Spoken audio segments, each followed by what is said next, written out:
Hey, mais qu'est-ce que c'est que ça? Ben, ça le dit, hein, c'est la molécule folle. Il s'agit de la structure d'une molécule imaginaire qui n'existe que dans ma tête. Et il faut compléter en ajoutant les doublets libres et les liaisons doubles ou triples éventuellement. Fait que vous recopiez cette structure et vous ajoutez ensuite les doublets, les liaisons doubles et triples en respectant l'octet et en respectant aussi les structures fréquentes. Donc, on s'arrange pour avoir des charges formelles de zéro. Donc, je vous laisse travailler ça.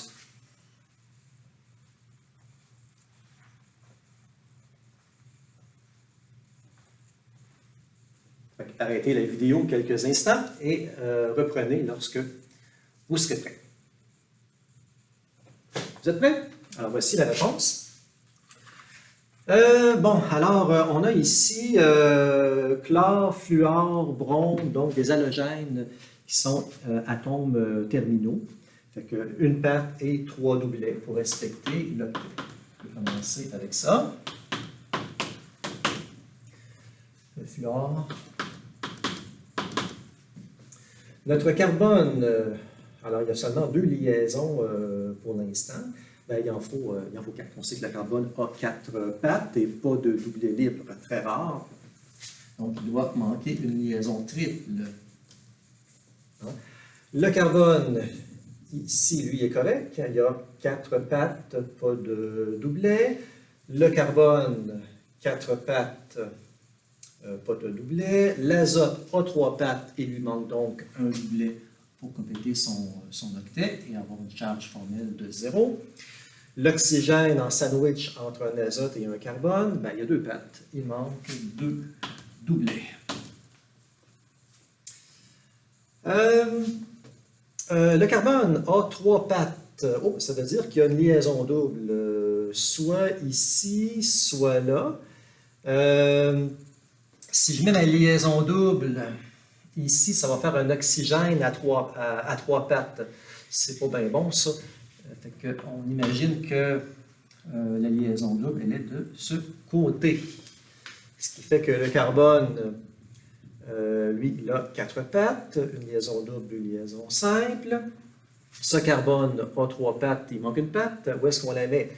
Ben, on a intérêt à la mettre ici si on veut que la charge formelle de l'oxygène soit de 0. On a 2 doublets qui sont manquants.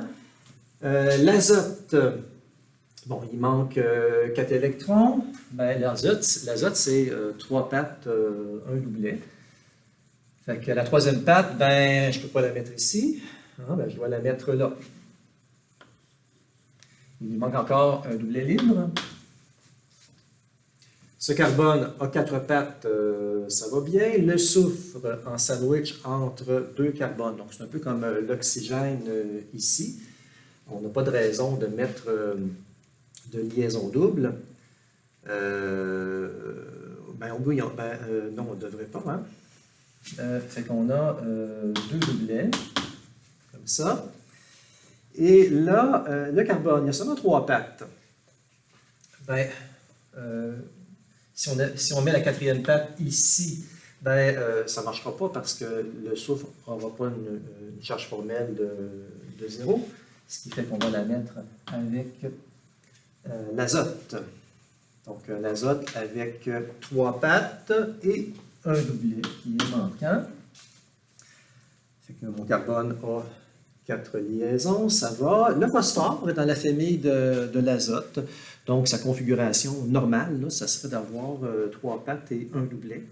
Donc, ce qui fait qu'on va lui ajouter un doublet libre ici.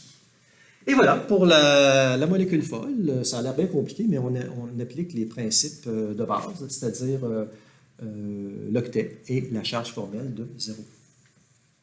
Et voilà. Hein?